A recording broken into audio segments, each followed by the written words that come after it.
Yo, what's up, everybody? It is so good to be back with you guys after missing the show yesterday. Thank you guys for sticking with me, showing up today. I saw the frustration in the live chat for me not being there yesterday. I felt really terrible about not being here yesterday. It's not because I didn't want to, guys. It's trust me, I wanted to be here. I wanted to hang out with you all. I just had an absolutely relentless headache coming on at around, I don't know, 10 in the morning. I had to commute to the office and I don't know what hit me, man. It just pressure just started building right in the front of my head.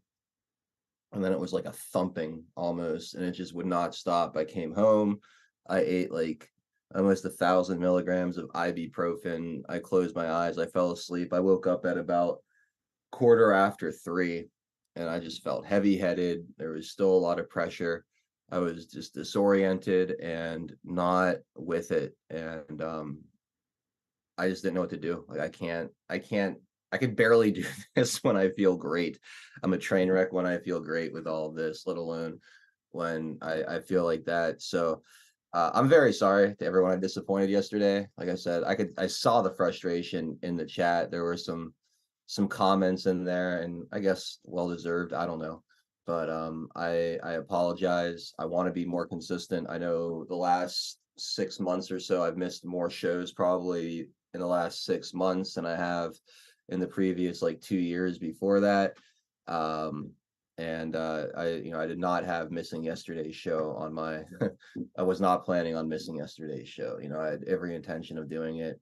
But again, it's just one of those things where it's like if I can't do it, I can't do it. And I just want to say sorry to everybody who took time out of their day to show up and be here for it. And then ultimately were let down. So my deepest apologies. But I'm here, I'm feeling good and ready to roll today. So again, thank you guys so much for hanging out and sticking with me. Yeah, anyway, let's get started. Let's say hi to everybody and we'll get this show underway. Q-Boys, Lucy Anders, Silbor, Biden sucks stuff. Good to see you all out there. Thank you so much for hanging out over on D Live. Shout out to our super mod Joe Elaine riding solo over in Rumble land. Hit that thumbs up button over on Rumble if you haven't already done so. Make sure you share that link as well. Shout out to the Twitter, Cloud Hub, Odyssey, and YouTube viewers out there. I hope you're all having a wonderful day. And of course, all of the Pilled fam, make sure you get on into chat and say hello so I can give you all a shout out. And then we'll stumble through this as best we can. Lightspear, Lance, how are you? Floyd, Due Diligence in the house as well. Good to see you, Floyd, as always, my friend. Joe Elaine, our super mod, of course, holding it down over here on Pilled as well. Keeping that bunker nice and comfy for you guys. Delia, what's up, Delia? Good to see you over there in Arizona. We got HL Paco checking in. Patriot 714 joining us today. D Richard, great to see you. And yeah, there's the Twitter post from Patriot 714. Make sure you guys share that Twitter post or head over to my Twitter account at 412anon87 and share the show links. There's a couple different posts that I've reposted. And then of course there's the stream itself. You could share. It makes a huge difference when you guys do stuff like that. Ken Chris, how you doing? Great to see you, buddy. R Harold, welcome. Hope all is well. Barb Robbins in the house as well. Norm, Hang 10, Alien Surfer, General Buford, great to see you guys. Idaho Patriot 89, Jenker 2. Good to see all you out there. Laura Y, repping the 412. Yeah, feeling energized. Energy wasn't the problem yesterday. It was just, I was in pain. Just straight up in a lot of pain yesterday. It was hard to focus on pretty much anything. Snow Bunny 68. Great to see you as well. 2A Freedom Rider, repping the 412. Showing off that beautiful Pittsburgh skyline, the view from the point. Probably not from the point, but a view of the point.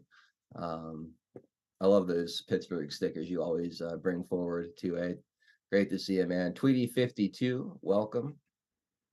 Cynthia, great to see you as well. Range Pony, Glass Wanda. Good to see you guys. Mad Joker in the house. Hey, there's Woke Society's Scott. Scott's going to be on the panel on Monday, I believe. He says, there he is. Welcome back, dude. Yeah, I know. I hate missing shows. I really do. especially ones that I wake up planning on doing. It's one thing if I know I'm going to be unavailable for days in advance, like this Friday and Saturday, or next weekend when I'm in Buffalo. But it's a completely different feeling when you set up the show topics and you get everything ready to go and then don't end up doing it. It feels way, way worse. Sherry Pittsburgh, great to see you. Also repping the 412, says good afternoon. Thank you for the cookie. I appreciate it. Fazik, Captain Longboarder, welcome. Oratorio 72 out there. Cali Patriot 14. Clover Lily in the house. The Gray Man checking in as well. We got Wisconsin out there.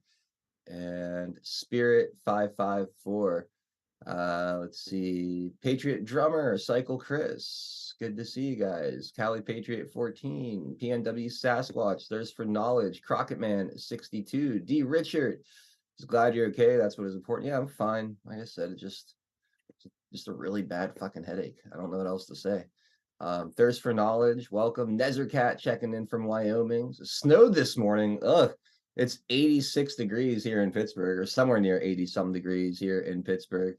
So I'm glad I'm where I'm at and not where you're at. Always in Texas. Filter Dog 1. How we doing, guys? Paul Thaddeus, Biatch, Fuck the Dems, Mr. TZO out there. Sleigh Bells 72, Mix Picks. Floyd with a Wagyu Steak Wednesday cookie. Sign me up for like a 12-ouncer, like a 12-ounce Wagyu steak. Well, you know, let's make it 16. Let's go for a full pound, Floyd. What do you say? Joshua Tree 321, Thong Chaser. Thank you for the cookie. Great to see you. Jenna Seppi, welcome. The Batman in the house. FVT Stacks, Bases Las Vegas, Eagle Freedom. Good to see you all out there. I hope you're all having an awesome Wednesday so far. Please share the show, repost the show, hit that red pill button, hit the thumbs up, all those little things. Best Nani ever. Good to see you. Harley Quinn, great to see you too. It is 4:01, so it is time to start this show. We'll be right back. Timberjet, Don Ritchie, how we doing? Great to see you all out there. All right, we'll be back in a few minutes. Maurice Popcourt checking in from UK. Welcome. Timar. Okay, seriously, gotta go. We will make America strong again. We will make America wealthy again. We will make America proud again. We will make America safe again. And yes, together, we will make America great again.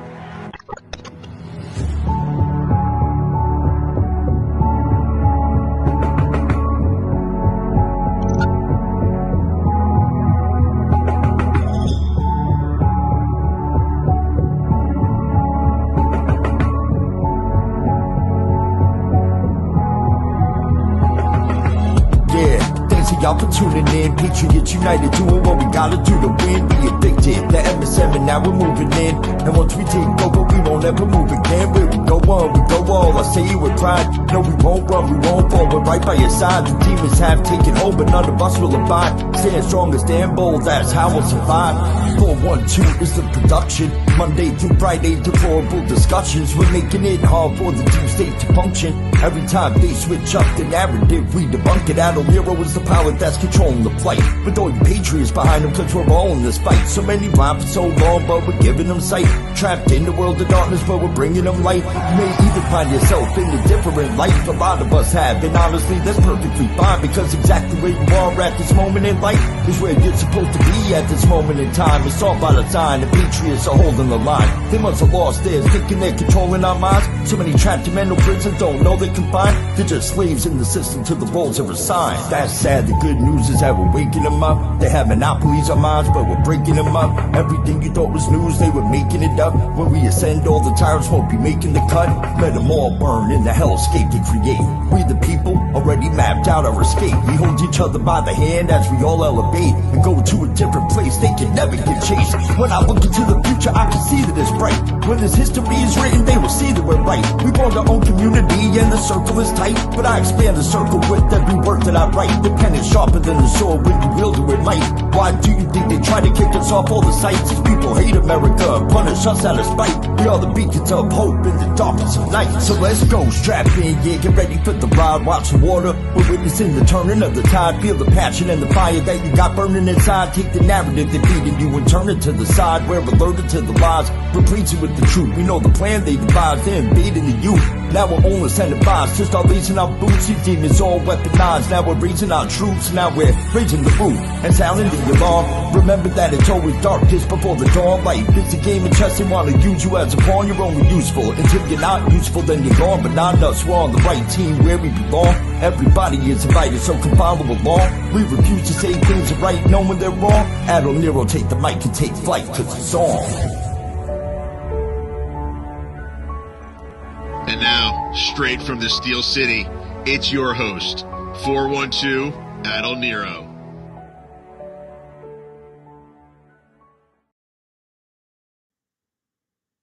Welcome back, everybody. Happy Wednesday. Thank you guys so much for being part of our Wednesday installment of Deplorable Discussions. My name is Adol Nero. It is May 8th, 2024. We've got a killer panel for you guys. We got my OG Drunk Pinata and Maxanon joining us from RiseAttireUSA.com. Max, great to see you. Welcome back. How are we doing today? Doing good. Thanks for having me on. We're in between two big thunderstorms. We just had one, and then it broke, and sun came right back out, and now it's coming back. So we had that going. So I don't think we'll lose power or anything like that. We haven't in a couple of years. It's been pretty good here, but you might hear the storm being upon us out here. So, but other than that, everything's been great, and I'm excited to see what we get into. We've been following all the news as much as we can, but there's never a dull moment. I'm sure there'll be something great to talk about today.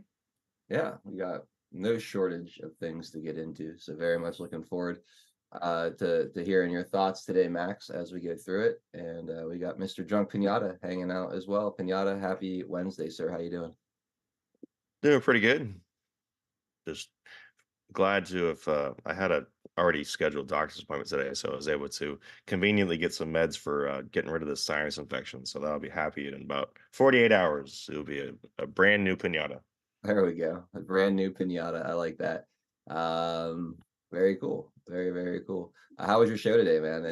Anything interesting pop up? Let's see. To recap, I guess we just kind of went through them being super salty about the fact that a lot of these cases are going to be kicked out past the election, especially with the documents case. There's delays in the other cases. The Stormy Daniels thing didn't really go the way that they thought it was going to go. I mean, depending on which pundit you look at. But the fact that you have contrarians on CNN tells us a lot. One other thing that we went over that I had found, I just kind of barely remembered this. And then when I looked at her filmography, I remembered, or I recalled, I had seen this TV show called Dirt. Have I talked to you about this? About Stormy Daniels was on a TV show trying to make the leap from porn to legitimate acting? No, I don't think so. If you did, I don't remember. Well, yeah, I was just watching your show and I learned this too. I just had it on. I was like, no way. This is too perfect. It's E. Jean Carroll all over again. Yes, it's E. Jean Carroll all over again. Exactly, Max. So I'm not going to show the part that would. You're on YouTube right now, right? Yeah, we are on YouTube at the moment.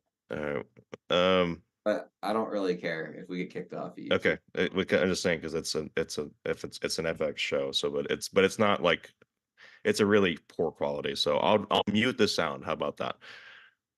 Okay. All right. So this is from a TV show called Dirt. This is the project that's the Courtney Cox a la Friends fame. So you remember Friends, the show with Rachel, Chandler, Ross, and all those people, right?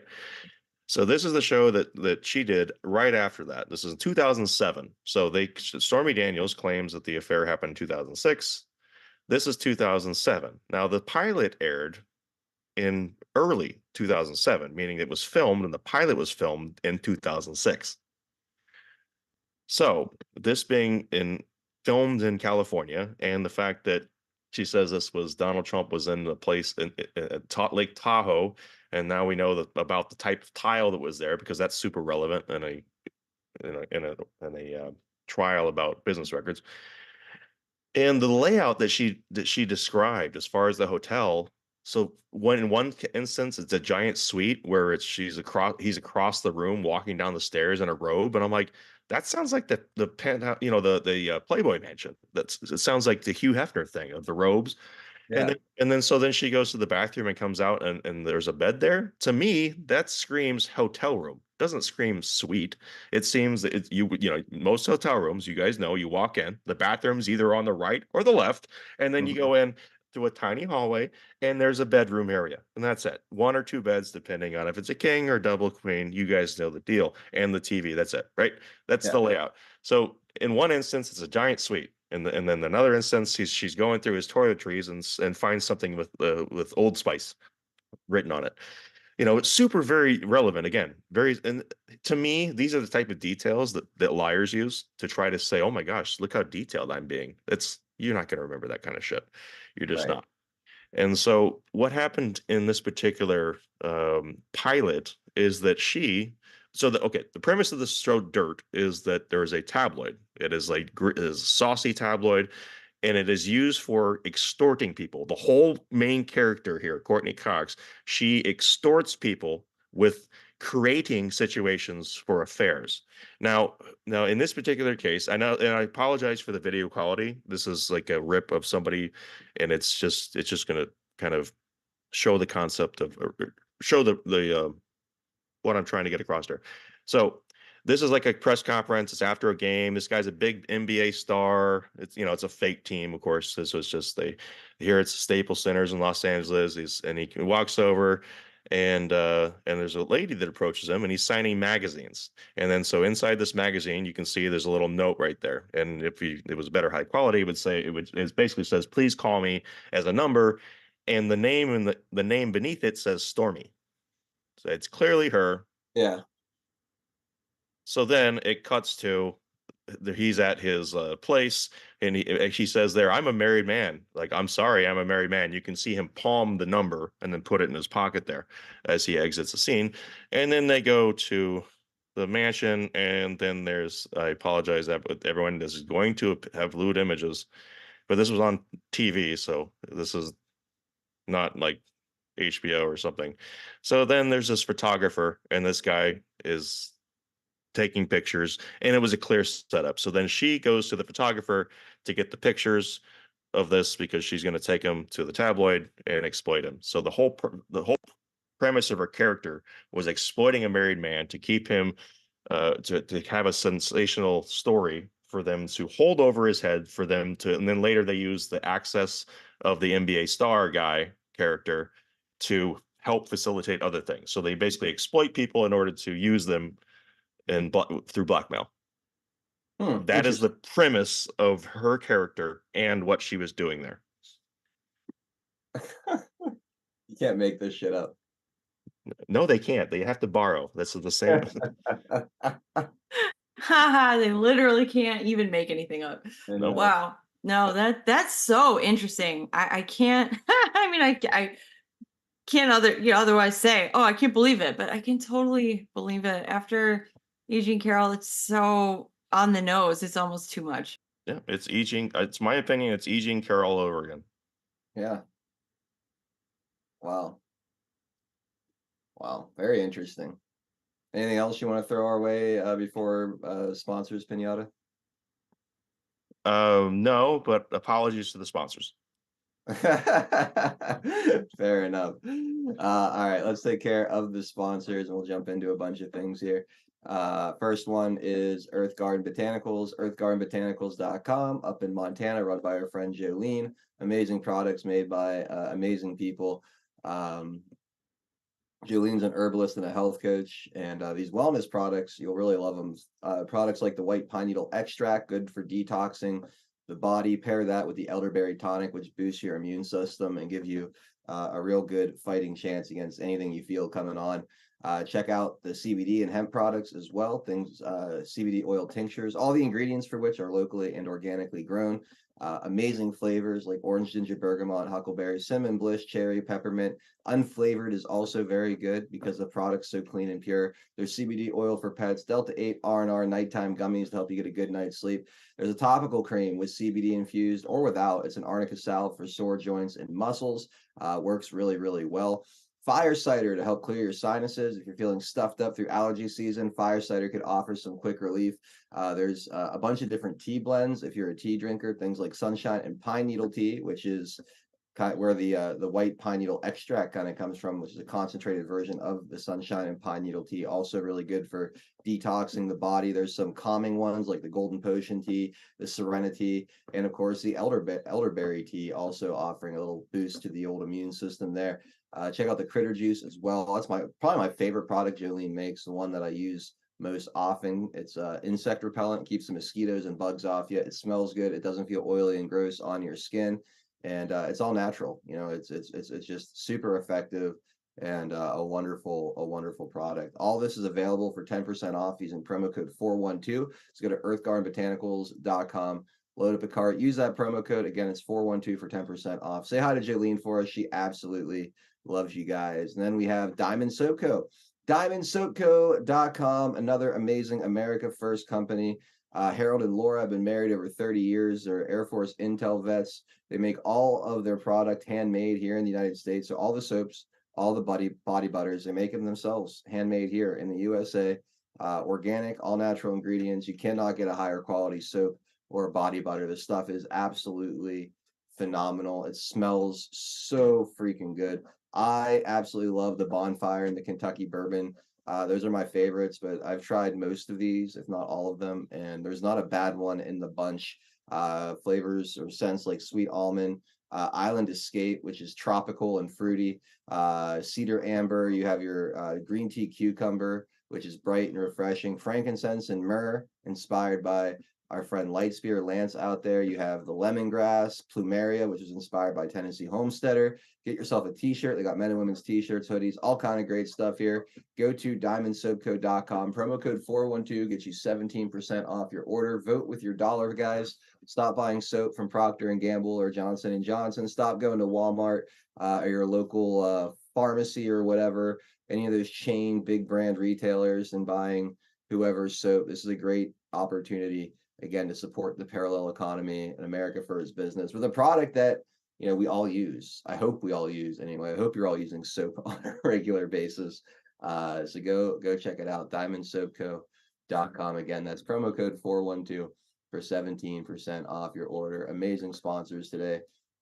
Big thank you to both of them, and big thank you to all of you out there continuing to support the sponsors and the channel. Speaking of which, just quickly wanted to say thank you to Dong Chaser for the cookie. Filter Dog 1 says, do you like your steak Pittsburgh style? I don't even know what that means, to be honest. I like my steak medium rare. Salt and pepper, nothing more. You know, I'm pretty basic with my steak, especially if it's a good cut of meat. You really don't need to do much with it. Boys Blanc, thank you for the cookie. Old Salty Dog, thank you for the cookie. And then 315 Russ says, like I said on Pixel Show last night, I have only 2 words to say about the Stormy Daniels NDA: loose lips. I see what you did there, Russ. That's something. Thank you, man, for the support. Appreciate you guys hooking us up early here. Hit that red pill button if you haven't already done so, please. And also repost the show. That's that circular button underneath the red and blue pills. Grab the link, share it out there.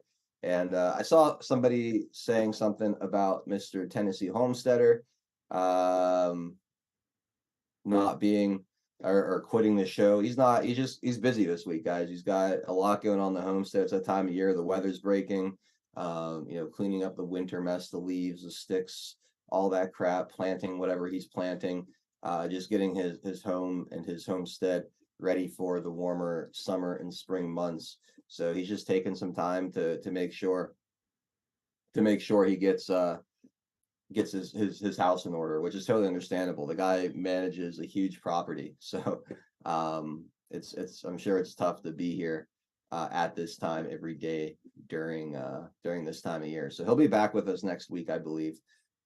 So don't worry, he's not quitting the show, at least not to my knowledge. If he is, that's news to me. He's just a busy guy right now. So we'll push through without him. He knows we love him and we miss him. And I'm sure whenever he's got caught up and ready to go, he'll jump back in here and provide all that expertise and insight like he always does. Mr. TZO, thank you so much for the can. I really appreciate that. Yeah, Star Drop's feeling much better again. There's a lot more people here. I'll just apologize one more time for missing the show yesterday. Like I said, I saw a lot of the disappointment and frustration in the chat. When I stopped by later in the day, I was looking and I felt like shit, guys, about it. There was just no way I was going to be able to do it with the way my head was thumping. So again, I apologize. I feel bad about missing. I don't like letting you guys down. I don't like setting up a show and then not coming through. But there was just no way. There was just absolutely no way. It wouldn't, and if I had forced myself to do it, it would not have been a show that any of you would have wanted to watch. So anyway, I'll leave it there. Thank you guys, those of you sticking with me, showing up today despite all that. I really, really appreciate it. So oh, and I guess a Pittsburgh steak is charred on the outside, like still mooing on the inside. No, I like just a good traditional medium rare, guys. You know, if I'm cooking at home, you know, I sear it on both sides and I baste it in butter till it gets up to about between 135 and 140. I pull it off the skillet. I let it rest for about 5 minutes and then I eat that bitch. That's how I like it. And you know, a little garlic in there, yeah, maybe some fresh thyme in there as well, just to give it a little extra flavor. But yeah, salt, pepper, that's pretty much it. I'm pretty easy when it comes to my steak. Now I got to go to the store. Yeah. So anyway, yeah, I don't like it too rare. Some people like it still mooing, not me. All right, I'll be back. All right, let's jump into a few different things here. Let's start in Georgia. Got some news breaking out of Georgia. I think you guys will all be interested to hear. Georgia Appeals Court agrees to review Fani Willis disqualification ruling. So the Georgia Court of Appeals has agreed to review the decision a trial court judge issued that allowed Fulton County District Attorney Fani Willis to stay on the high-profile case against former President Donald Trump, so long as she took special prosecutor off the case to avoid the appearance of impropriety. Quote, upon consideration of the application for interlocutory appeal. Yeah. It is interlocutory. Interlocutory. All right, I sounded it out. Go me. Appeal. Wait. Interlocutory appeal. It's interlocutory. Anyway, don't confuse me. Interlocutory. I got it right. I'm taking the win. I'm taking the W. Interlocutory. It is ordered that it hereby be granted, reads the May 8th order. President Trump and 8 co-defendants that sought review will have 10 days to file their appeal. I'm just going based on all the lawyers that I hear saying it. So I'm just, I don't think I've ever even seen the word. I've just heard it said. Yeah. I would assume that they would know, but yeah, I've never seen that word before in my life. I'm being completely honest. He and 14 others were indicted last August under the state's RICO Act, which with prosecutors alleging their actions to challenge blah, blah, blah. After revelations that Nathan Wade, blah, blah, blah. Fulton County Superior Court Judge Scott McAfee ultimately found that the appearance of impropriety caused by the relationship, which they testified ended just before the indictment was handed up, could be remedied by the removal of Mr. Wade alone. Defendants sought review of the decision, and Judge McAfee on March 29th allowed them to take their matter to the appeals court. In the meantime, the judge continued to rule on the pre-trial motions. How does this affect timing? I think is probably the biggest question, right? Because they're trying to get these trials in ahead of the election. Donald Trump and his defense teams are obviously trying to push these things back as far as possible, trying to get them beyond the election for obvious reasons. Should Ms. Willis and her office be removed from the case, a state board would need to appoint a new prosecutor to take it on. If the case is handed to another team, charges could be dropped or added, requiring additional litigation, or prosecutors may even choose to drop the case entirely. While the district attorney has requested an August trial, counsel for President Trump argued that a trial that overlaps with the general election would be clear election interference. Meanwhile, President Trump faces 3 other criminal cases and is currently on trial in New York. Prosecutors in his 2 other cases are also pushing to bring cases to trial before the November election. The judge has not set a trial date in Georgia. Judge McAfee has also said that it is likely that the case will be served, trying the 15 defendants in 2 or 3 groups. Prosecutors say the case will take 3 to 5 months each time, as they have been charged under RICO, and the entire case will need to be presented each time to prove a conspiracy. Then it gets into the allegations, which I don't think I need to rehash with you guys. So anyway, just a little update here to start the show. Looks like Fani Willis not off the hook yet. I don't know if that's any kind of signal as to how this will play out. The fact that they're accepting the case, and thank you, Ray's Piano, for the cookies. Appreciate that. But I don't know if that's going to, if they're signaling anything by accepting hearing the appeal, or if they're just trying to take away any other appearance of bias or kangaroo court like situation like we've been seeing with Donald Trump. But I take that as good news for no other reason than it just keeps pushing the date in which this can actually go to trial further and further back. So happy to see the appeals court take this up. I don't know if we'll get to hear these trials or these hearings the way we got to hear the original ones or not, but man, if she gets removed from the case, that would be huge. That would be absolutely huge. So any thoughts on that? I have something else to go with that in a second, but I don't know if you guys wanted to add anything to that particular little update. What was the next thing you have about the documents case? Well, I have. It's kind of in the same theme of more good news for Trump in court this week. We're going to get to that in a second. Okay. But I want to play this first. So this is a hearing. I don't know where exactly this took place, but they're finally admitting that there are 300,000 missing ballot images from Election Day in Georgia, in Fulton County. I mean, it took 4 fucking years for this to finally see the light of day, but this has to have a major effect on everything Fani Willis is trying to do. So I'll read this, then we'll play it. So this is Liz Harrington. And so she's quoting, says, does the investigation confirm there are missing ballot images? The answer, yes. Case closed, no cover-up operation can conceal the fact that Fulton County did not have the votes it claimed it had. The recount could not replicate the original results. Oh, and it's news to Fulton County that they're missing over 300,000 ballot images from Election Day. What? Okay, let's take a listen. Does the investigation confirm that there are missing ballot images? Yes. Yes. Do you know why 380,761 ballot images from Election Day machine count are not available? We subpoenaed Fulton County for all of their ballot images. We received approximately 518,000 ballot images. From Election Day? Those were for the recount. Those are from the recount, but we have no ballot images for 380,761 ballots from Election Day, correct? What was subpoenaed was the ballot images for the recount, because that's what this case was about, not the Election Day. Does Fulton County know why there are not 380,761 ballot images from Election Day? As with the investigators, we have not been apprised of this allegation. This is the first I'm hearing about it. I have no idea what the basis of that allegation is, and so we would have to we can't answer that at this time. Would Fulton County agree that every vote should have a ballot image? Man. So not only are there still 150,000 unfolded mail-in ballots that are under some kind of lock and seal in a dungeon protected by a dragon and a sleeping princess somewhere that Garland Favorito just can't quite get to yet, but now you have 300,000 ballots plus that were counted that there are no images for.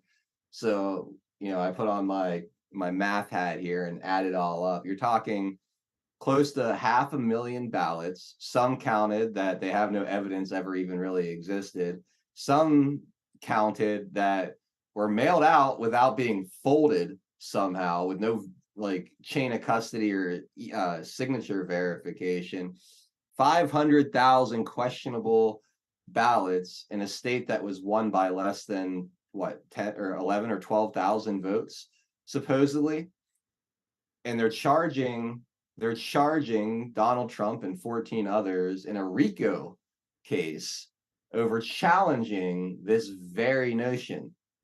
So really think about that. Really, where is the RICO? Where is the RICO here? That's what I want to know, because it doesn't seem like it's Donald Trump and the co-defendants in that case. It feels like it's the entire election machine in Georgia, which is conspiring to interfere in an election. They don't have the images. They won't let us look at the ballots. There is serious issues here. And it's infuriating that this is now just coming out on May 8th, 2024. Again, we're talking about November 3rd, 2020 is when all this went down. So we're almost almost exactly 3.5 years later, and we're just starting to see a lot of the vindication we've all been looking for. So there's a lot going on here, and you think about the timing of it all is very interesting to me, because you're starting to see this heading right into the election. I think a lot of this stuff is going to start breaking between now and early in Trump's next term.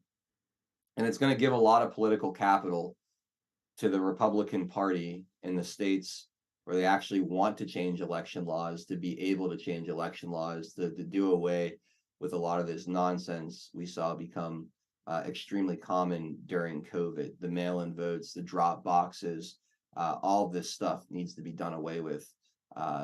Single day voter ID, paper ballots is what we need. But wow, 300,000 plus, I think they said 360 some thousand votes with no images. And then again, I remind you all of, I believe it was 150,000 ballots that Garland Favorito is still trying to examine, unfolded mail-in ballots that have had really no chain of custody or signature verification that were counted as well. And I'd love to see what those votes were, who those votes were for, what percentage they broke in favor of, I don't know, one candidate versus another. Something tells me it's going to tell a very, very interesting story. So your thoughts to you guys on the panel, anything you guys have to say about this?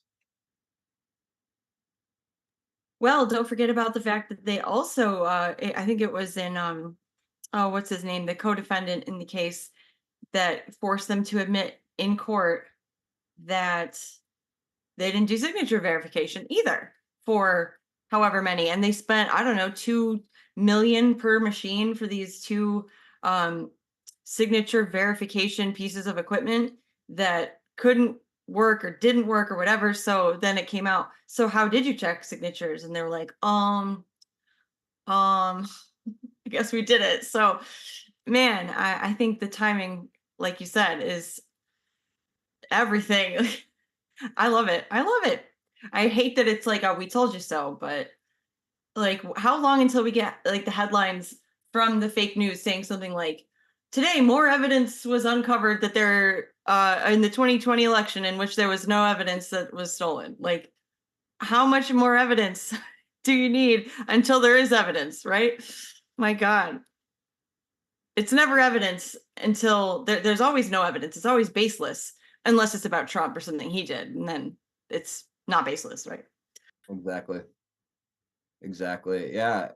I find the whole thing interesting, right? Because I know that there's going to be a push for election integrity reform, especially if Donald Trump gets into office here. I just wonder the vehicle in which they're going to be able to accomplish that. I've heard Donald Trump say at his rallies now a handful of times that they're going to push for single day, paper, voter ID, like a fair, free, and honest election. Crazy, right? But really that issue is to be decided on a state level. There's very little you could do as president or even the House of Representatives or the US Senate. It's really not in their jurisdiction to make these decisions. So I wonder what the vehicle is going to be to push that agenda towards the finish line. How do you get California? How do you get Washington State, who is all mail-in ballots? How do you get Pennsylvania, whose Republican Party is completely captured and useless? How do you get Michigan, who has a Democrat state government now? How do you get these states, or like, let's even go to Wisconsin, right? They have a Republican state government, but a veto machine as their governor, or Arizona, same deal, where you have Republican House and Senate. They might pass something that's going to get vetoed. How do you push this ball forward? How do you get it across the finish line? The only thing that I could possibly see is a massive exposure operation of what happened in 2020 and 2022, and to some extent, and even 2018, to where it forces the hand of those in charge to do something. It creates such a public outcry and such demand that they can't deny the will of the people. But even that seems extremely far-fetched when you have the state media so in the pocket of the machine. They have the ability to just ignore so much of this stuff. Try to mitigate the importance of it all, and distract with other nonsense going on. So it's like, how do you accomplish this? It feels like trying to nail Jello to a wall. I don't have any good ideas here. Like I said, all I'm hoping for is massive exposure and some kind of great awakening on the issue, and hope that eventually down the road leads to meaningful change. But as far as all the people in charge of these things now, they've shown zero will to bring things back to something honest and unmanipulatable. Right. So I don't know. I thought about it too, Adel. I've asked myself that same Rise and I talk about it all the time. I'm like, how, like you said, how do we get there? And I think you're spot on that there's going to have to be even more than we've ever seen to date. As much as all of us are tuned into these, revelations as they've been happening since 2020. I mean, I am convinced all of you guys were like me, and we're watching every single one of those state hearings where we're listening to Rudy Giuliani and their expert. We know all the numbers. I know how many dead voters are in Nevada. Like, we know that stuff, but it's still a hard pushback in normie territory and enemy territory. Forget it. That there is no evidence. There is no evidence. We need something that in the public forum, in the story that we're dealing with, because we know what the truth is. The truth is still true. We need that story to change. We need an event that makes it so obvious. And I don't know if that event is the 2024 election where Trump wins everywhere because something about the cheating is mitigated. And then we have a bunch of Democrats saying, audit the vote, or whatever. And I think it'll be a combination of everything we've seen to date, the awakening that's already happened on, the side of normal thinking people. And let's say we get past that, Trump's in and he's president. There are things where the Constitution says that the legislatures of each state are charged with determining and dictating and running the time and place, of the manner of their elections. I think it's manner of their elections for sure.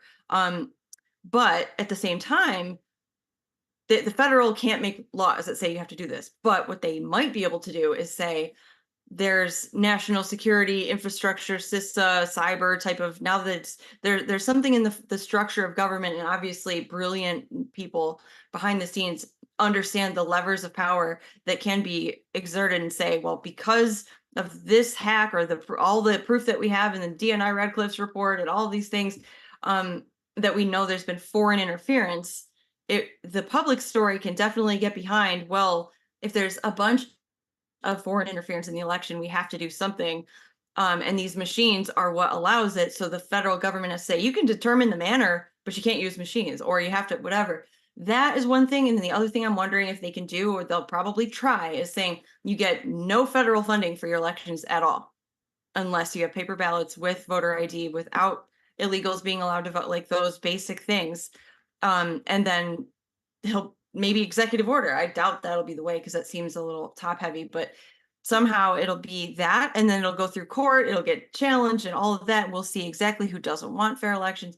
I've definitely thought about all of this, and I don't know, it's just something that we're going to keep hoping, praying, and working on in our local things, because I just saw something shitty in the locals, South Carolina, where the Republicans voted with the freaking Democrats to block this change to our situation that would prevent illegals from voting. We had all this leeway, or we had made a lot of progress in stopping non-citizens from voting in our state for the 2024 election, and then the Republicans just prevented that from becoming law. So keep going to your local stuff, guys. We're not done. We're not done. Even if we win, we're not done. Yeah. How we get elections back to, like, you can overwhelm their systems when you have a candidate, a once in a generational candidate like Donald Trump, who finds essentially another 10, 15 million voters that would otherwise stay home. You could overwhelm and win despite these things. But my concern is what happens after Donald Trump. Like, when you get the next candidate out there who's not going to command the same, who could still beat the Democrats, but isn't going to get out the same level of enthusiasm. I mean, let's just be honest, right? Is there another person on the planet that's going to do what Donald Trump is doing right now, filling stadiums? Not right now. Yeah. Not right now. But maybe I could see in the next 4 years, like Trump building someone else up. He's got a plan. He's thinking, and everybody all the people that we don't know who have given us this level of trust in Trump right now, they've got the future in mind too. They're not done after Trump, and I'm hoping they give us the pages of the book, that what comes next. And I'm hoping, whoever Trump then campaigns with after this, that, he'll still be there. It'll still be Trump doing all this stuff for the movement, for the future. He's not going to go retire and just play golf, right? I don't think he'll completely disappear, but there's no doubt there will be a drop off in enthusiasm when he's no longer the candidate, no matter who it is. And he could get a great candidate like a Kerry Lake or somebody like that, and campaign with them. You're still not going to get the same kind of just rock star reception that man receives right now. So there's got to be a fundamental shift, a paradigm shift happening sometime in the next 5 years that really brings these things to more honest, fair, and open than they are right now. That gives Republicans a fighting chance, because right now Democrats and the establishment, the uniparty, I should say, really, it's not just Democrats. The Democrats are the main engine in the vehicle, but Republicans really enable and embolden it through their Rhino faction. But that's like they still very much pull the levers of how these things are run, and who counts what votes, and it's still not in a good place. So there needs to be like a ground shifting movement of sorts that happens at some point. Otherwise, I feel like we'll get maybe a 4-year reprieve, and then we're right back to where we started, and that's not going to be sustainable. So, but the Republicans in the House did put forward election integrity bill, or they've unveiled it, Again, this won't make it through the Senate and certainly won't be signed into law by Joe Biden, but it's worth talking about anyway. So yesterday, Chip Roy introduced a bill in the lower chamber to ensure illegal aliens don't vote in federal elections. The fact that there needs to be a bill that makes us illegal says a lot. And again, I think it's already illegal. They already shouldn't vote, but I think this is more of a PR move than anything else. The bill has support of Speaker Mike Johnson, who promised a vote on such a bill during an appearance with former President Donald Trump weeks ago. And again, this is just to make Democrats sign their name next to saying, no, we don't want to make it illegal for illegals to vote. That's really all this is. Although non-citizen voting in federal election is already unlawful, past Supreme Court decisions limit states' power to ensure that voters are citizens.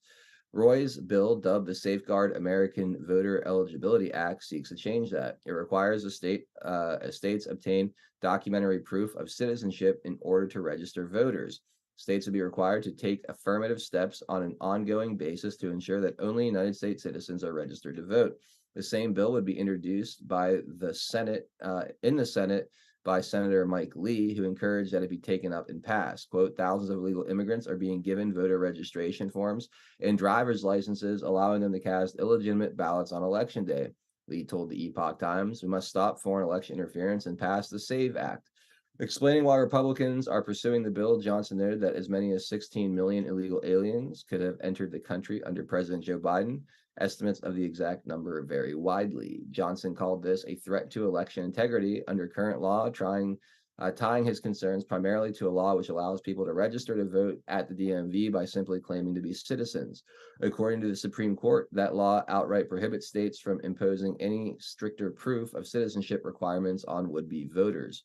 With so many illegal aliens already in the country, Johnson noted that if just 1 out of every 100 voted, potentially hundreds of thousands of illegal ballots could be cast. That could turn an election, Johnson warned. Critics of the bill have retorted that federal law already prohibits illegal aliens from voting. However, existing laws include no solid mechanism for states to ensure that their voters are citizens. It's unclear when the bill will be taken up in the lower chamber. With Republicans' slim majority, the bill has good odds of passing the House. It faces longer odds in the Senate, where Majority Leader Chuck Schumer decides what comes to the floor. And it gets into protests, which is weird. A weird transition. Unless this is just, I don't know, different article that they're just... Why the hell would it... I don't know, it doesn't matter. We don't have to read it. So anyway, there you go. Again, and look, I actually, as much as I know this isn't going to go anywhere, it is going to be nice to have the Democrats, at least in the House, vote on this. You know, so you could they actually can tell you what their goal is or what they're trying to accomplish here. So I applaud the Republicans for putting this forward. I hope Mike Johnson brings it forward soon. And we'll see where it goes from there. But there you go, a little election integrity. I had one other article somewhere on election integrity. I just saw it on Gateway. Georgia Governor Brian Kemp signs 3 major election integrity bills into law ahead of 2024 election. That's interesting. Didn't expect that from him. It almost makes me think they're probably not election integrity bills, but yeah, I don't know if that's what you had. No, I had something about Pennsylvania. I'm trying to see if I could find it. Pennsylvania's GOP was trying to do something. I thought I had this up. Let me just quickly scroll through here. Here we go. Let's see what this. I didn't read this one yet, but it caught my eye. So we'll do this one. What time is it? 4:47. Yeah, we have time. Just again, guys, in about 5 to 10 minutes, about 5 to 6, we do go exclusively to pilled.net for hour number 2 of our broadcast. Pilled.net is our free speech little slice of heaven online. The link to the show, to the second hour, is in the Rumble description. I'll throw it in the live chat as well, make it super easy for you guys to find it. I'll put it in DLive as well. But yeah, just go over to pilled.net. If you can't get to the link, type pilled.net in your browser, find 412 Productions. There's a search bar, and all the live channels have thumbnails either at the top of the screen on mobile or on the left-hand side of the screen if you're on desktop, where that black and gold thumbnail. Again, the channel name is 412 Productions, and we have a whole second hour available exclusively over there on pilled.net. I hope that, I see 350 plus of you watching on Rumble right now. I'd love to see you guys all come over and check it out and be part of hour number 2 of the show. I really hope to see you guys over there, but we'll mention that again here in a few minutes when we get there. But I just want to give you guys a little extra time to figure it out. All right, so RNC, Pennsylvania GOP seek to intervene in mail-in ballot case. So the Republican National Committee continues its election integrity law blitz with an action on a mail-in ballots case in Butler County, Pennsylvania. On May 7th, the RNC and the Republican Party of Pennsylvania filed a petition for leave to intervene in the Court of Common Pleas of Butler County, seeking to aid the respondent in the case, the Butler County Board of Elections, in defending itself in a mail-in ballot case. The action is the RNC's third legal intervention since May 3rd. A joint release from the two Republican bodies said the petitioners, Faith Genser and Frank Mattis, are trying to force the county to allow voters who did not place a mail-in ballot in a secrecy envelope to cast a provisional ballot. Quote, if a vote is not legally cast, it should not be counted, RNC Chairman Michael Whatley said in the release. Butler County does not allow ballot curing for ballots missing the required secrecy envelope, plain and simple. This suit was initially filed on April 29th by the American Civil Liberties Union of Pennsylvania Public Interest Law Center and members of the firm Detchert LLP on behalf of the Butler County, Pennsylvania voters. In an April 29th release, the ACLU of Pennsylvania said it prevailed in a similar case filed in Delaware County in 2023. Quote, every county in this Commonwealth should provide people a chance to fix their mistakes and cast a ballot that can be counted, Mike Lee, executive director of the ACLU of Pennsylvania, said in a release. Since May 3rd, the RNC has taken action in pending election integrity cases in Nevada, Wisconsin, and Pennsylvania. On May 6th, the Democratic National Committee and Biden for president filed briefs in active RNC cases in Nevada and Michigan, claiming the GOP's National Party Committee is engaging in political theater. The May 7th intervention in the RNC's 84th active case across 25 states. Under the leadership of Mr. Whatley and co-chair Laura Trump, the RNC is stepping up its election integrity efforts. The committee seeks more than 100,000 election integrity workers to monitor the results of the 2024 election in November and beyond. The Keystone State remains a desirable prize for both political parties in every election. Blah, blah, blah, blah, blah. All right, I think that's good. It's just getting into background and fluff there. We don't need to go any further. So I think that's going to do it for the election integrity aspect of today's show. Some interesting stuff for sure happening in that world, and I do like there seems to be more fight in the RNC since ousting that useless fat pig Ronna McDaniel and a lot of the old guard.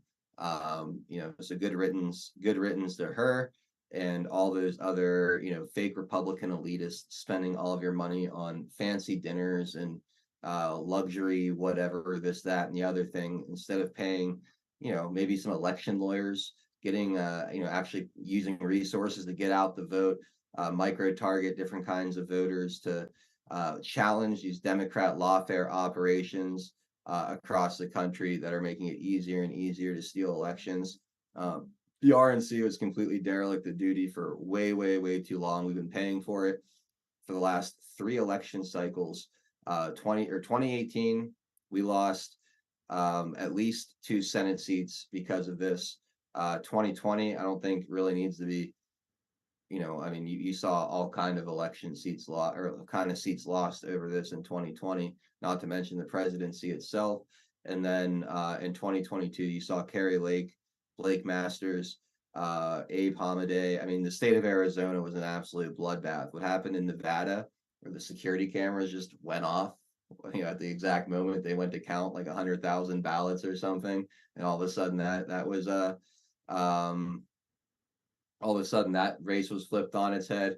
And I can't remember. I think there was at least one other one that had some shenanigans going on. But point being is that the RNC has done little to nothing to stop these things, and in many cases aided and embedded the efforts of Democrats and the establishment to steal these elections. Let's just say it bluntly, to steal these elections, to flood the ballot box with illegitimate votes through all kinds of different techniques and means. So it's good to see at least on paper, more effort and more resources being focused on keeping these elections as fair as possible. And again, it's a huge uphill battle. The mechanics to fix these things are not within our control at the moment.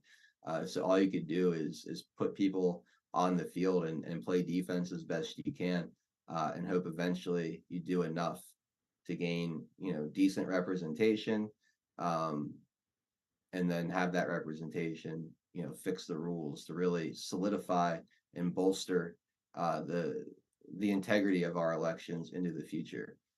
Again, we have a long ways to go, but I think it does start with the RNC and good leadership within the organization to, like I said, fight the battle on two fronts. One, get out the vote as best we can, and two, get enough lawyers on the ground in all these states to oversee these things and challenge things in real time rather than wait for the ballots to be counted and then try to get them uncounted weeks later. Because once they're counted, good freaking luck. You need to be able to stop these things in their track and have the argument before they move forward. And it sounds like in 2024, we're going to be in a much better position to do just that. All right. We are heading towards hour number 2. I'm going to play a little something funny, give us a little laugh before we take a break here. And then in the second half, we're going to do a few different things. We'll catch up with any gold pills we haven't read yet. So please, if you have any gold pills you'd like to send in, that was a great time to do it. We'll check in with Max and Rise Attire, see what they've got going on over on RiseAttireUSA.com. And then we'll come back on the other side. We got updates on Jack Smith, some interesting things happening there. And then I've got all kind of different hodgepodge of things. We'll just get into as much as we can for the second hour, but all kind of interesting stuff going on. So if you're watching on Rumble, if you're watching on DLive, Odyssey, CloudHub, YouTube, or Twitter, please come over to pill.net, find us at 412 Productions, and hang out with us for hour number 2, available exclusively in the comfy bunker. I want to play this and then we'll be right back. What do you do for a living now? You work for the Biden administration. Is your job to wake them up, or what's your job? There's a war! Okay, what do you do for the Biden administration? What a shit show of a job you have. I can't believe you admitted that in front of all these people. You have the freedom to lie. You could have said you were a hooker and I would have been proud of you. What do you do? I travel to southern states.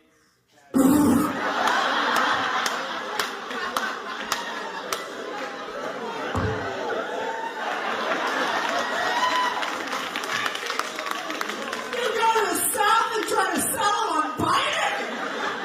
You're fucking retarded. What the fuck? What are you talking about?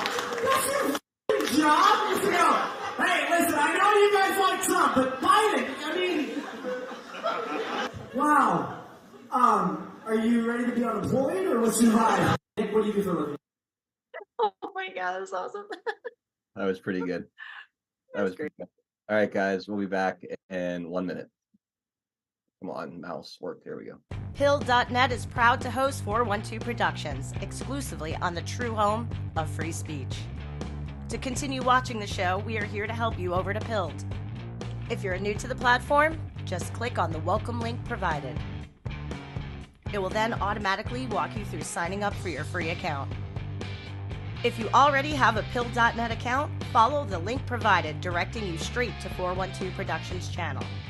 We are excited to have you join the Pilled family, and if you have any questions at all, please email support@Pill.net. Enjoy the rest of 412 Productions on Pill.net.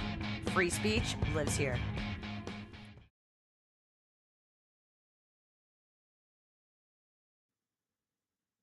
All right, we are back. Thank you. Big thank you to all of you out there who have made the jump over to pill.net and are going to continue hanging out with us for hour number 2.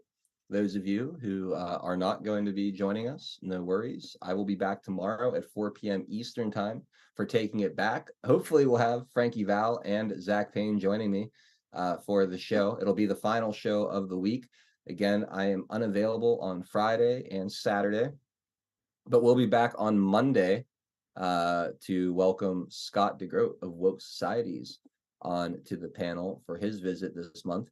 which very much looking forward to. And I think next week too, we also have Craig Mason joining the panel as well. So next week's going to be absolutely packed and loaded. But again, we've got Taking It Back tomorrow to wrap up the week at 4 p.m. Eastern time. However, we still got an hour left exclusively on pilled.net. So I hope you'll come over and join us. One last time, the link is in the Rumble description. I've put it in the live chat as well. Let me drop it there again. So it's right at the very bottom of the chat for you guys. There you go. I'll put it over on DLive one more time too. Again, or just go to pilled.net in your browser and find us over at 412 Productions. With that, I hope you guys who aren't joining us for hour number 2 have a wonderful rest of your Wednesday. And thank you guys so much for tuning in. We'll see you all next time.